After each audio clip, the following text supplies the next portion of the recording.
2007 भारत की जीडीपी पार करती है 1 ट्रिलियन के आंकड़े को। भारत को ये आंकड़ा पार करने में 60 साल लग जाते हैं, लेकिन उसके सिर्फ 16 साल बाद यानी कि 2023 में भारत की जो जीडीपी है वो पहुंच जाती है 3.5 ट्रिलियन के पार। लेकिन आखिर कैसे ये करिश्मा हुआ? सिर्फ 16 साल के अंदर भारत की जीडीपी 2.5 ट्रिलियन बढ़ी, जो कि 60 साल में 1 ट्रिलियन तक पहुंची थी। और कई सारी रेटिंग एजेंसीज का कहना है कि भारत के आने वाले समय में जो ग्रोथ रेट रहने वाली है वो 7 से 8% से भी ज़्यादा रहने वाली है। ये क्लियर इंडिकेशन है कि इंडिया की जीडीपी बहुत ज़्यादा तेज़ी से बढ़ने वाली है। लेकिन आखिर ये जीडीपी होती क्या है और इसके बढ़ने से आखिर क्या फ़ायदा होगा देश को? जीडीपी का सिंपल सा मतलब है किसी देश में 1 साल के अंदर बनने वाले प्रोडक्ट और सेवा का मूल्य। सरल भाषा में बताएं तो मान लो एक देश के अंदर 1 साल में 5 टी शर्ट बनती हैं। एक टी शर्ट का मूल्य है 200 रुपये, तो सभी टी शर्ट्स का मूल्य होगा 1000 रुपये। यही होगी उस देश की जीडीपी। लेकिन इसमें समझने वाली बात यह है कि वो चीज़ देश की सीमाओं के अंदर बनी होनी चाहिए। ऐसा नहीं है कि किसी भी देश में वो बनी और दूसरे देश में जाके बिक रही है और वो उस देश की जीडीपी में शामिल हो रही है। ऐसा नहीं होता है। चलिए जानते हैं कि भारत ने इन 16 सालों में कैसे अपनी जीडीपी को इतनी जल्दी ग्रो कर लिया। ये सब जानने से पहले हमें ये जानना होगा कि उस समय क्या सिचुएशन थी भारत सरकार के सामने। एक तरफ चाइना बहुत ज़्यादा तेज़ी से ग्रोथ कर रहा था।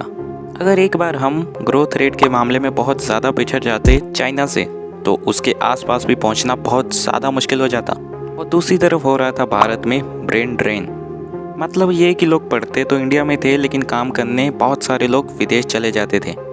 शुरुआत में उनसे रेमिटेंस तो मिलता था देश को, लेकिन बाद में वो लोग वहीं सेटल हो जाते थे। उन लोगों को एक स्किल वर्कर बनाने के लिए जितने भी संसाधन लगते थे वो लगते थे भारत के, लेकिन उसका जो फ़ायदा मिलता था वो मिलता था वेस्ट को। वो लोग वेस्टर्न कंट्रीज़ में जाते और उनकी जीडीपी में कंट्रीब्यूट कर रहे थे। इसमें लोगों की भी कोई गलती नहीं थी, क्योंकि भारत में इतनी सारी प्राइवेट जॉब्स नहीं थी तब। भारत में इतने सारे अच्छे पैकेजेस नहीं मिलते थे, जबकि विदेशों में उन्हें अच्छे खासे पैकेज मिल जाते थे, इसीलिए लोग विदेश चले जाते थे। यही से भारत सरकार ठान लेती है कि अब इन चीज़ों को बदला जाएगा। भारत में कई सारी जॉब अपॉर्चुनिटीज़ को पैदा किया जाएगा ताकि लोग भारत में ही जॉब कर सके और जो ब्रेन ड्रेन हो रहा है उसे कम से कम किया जा सके। यहीं से शुरू होता है दुनिया भर की कंपनीज़ को भारत में बुलाने का सिलसिला। गवर्नमेंट काफ़ी सारी इनिशिएटिव्स देना शुरू करती है कंपनीज़ को ताकि वो भारत में मैन्युफैक्चरिंग करें। इसी के तहत मेक इन इंडिया और मेड इन इंडिया स्कीम्स को भी इंट्रोड्यूस किया जाता है। यहाँ कंपनीज़ को काफ़ी सारे बेनिफिट्स दिए जाते हैं ताकि वो भारत में मैन्युफैक्चरिंग करे। इससे इंडियंस को रोज़गार और काफ़ी सारी कंपनीज़ में हाई पेइंग जॉब देश के अंदर ही मिल जाती। इससे कम से कम कुछ हद तक तो ब्रेन ड्रेन को रोका जा सकता था। और हुआ भी यही। काफ़ी सारे लोग जो विदेश जाना चाहते थे वो इंडिया में ही काम करने लगे और कुछ समय बाद एम्प्लॉयज़ जो विदेशी कंपनियों के लिए काम करते थे उन्होंने खुद की कंपनीज भी बना ली। इसका सबसे ताज़ा उदाहरण शार्क टैंक इंडिया शो के जज अमन गुप्ता का ही ले लो, जिन्होंने अमेरिकी कंपनी JBL में पहले काम किया था। फिर इन्होंने अपनी खुद की कंपनी बोट के नाम से खोल दी, जिसकी आज वैल्यूएशन 11,000 करोड़ है। ऐसे ही कई एम्प्लॉयज़ कंपनीज में पहले काम करते और बाद में खुद का बिजनेस शुरू कर देते। इससे देश को फ़ायदा होता। ये दूसरा सबसे बड़ा कारण है जीडीपी ग्रोथ के बढ़ने का, वो था रिलैक्सिंग FDI रूल्स। जो कंपनीज इंडिया में ऑपरेट करती हैं उन्हें चाहिए होती है बहुत सारी फंडिंग, और इसीलिए FDI रूल्स में बहुत ज़्यादा बदलाव किया गया। रूल्स को बहुत ज़्यादा आसान किया गया ताकि भारत में बहुत ज़्यादा इन्वेस्टमेंट आ सके।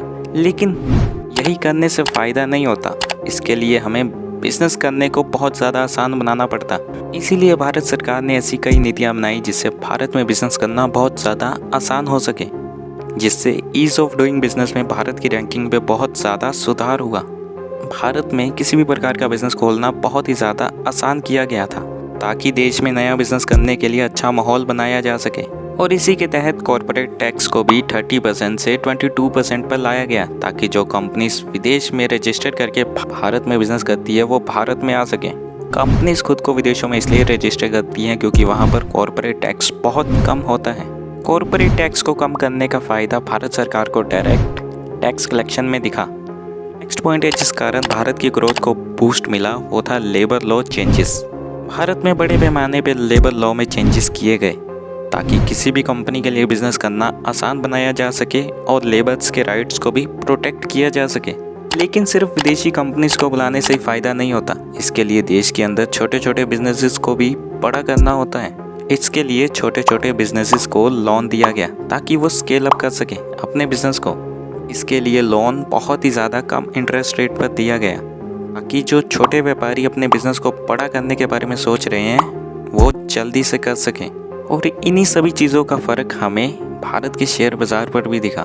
24 सितंबर 2021 में सेंसेक्स 60,000 को पार कर गया था। ऐसा एस्टीमेट है कि 2030 तक सेंसेक्स 1,30,000 या 1.5 लाख तक पहुंच जाएगा।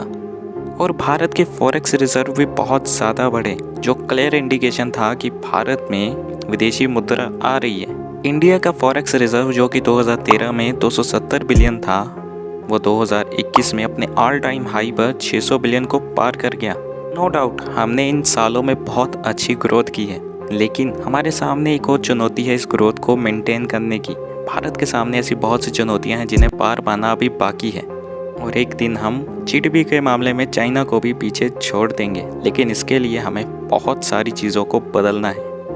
इसके लिए देश के हर नागरिक को देश की ग्रोथ में शामिल होना होगा और अपना योगदान देना होगा। अगर आपको हमारी वीडियो अच्छी लगी तो वीडियो को लाइक करिए और चैनल को सब्सक्राइब कर दीजिए। Thanks for watching this video.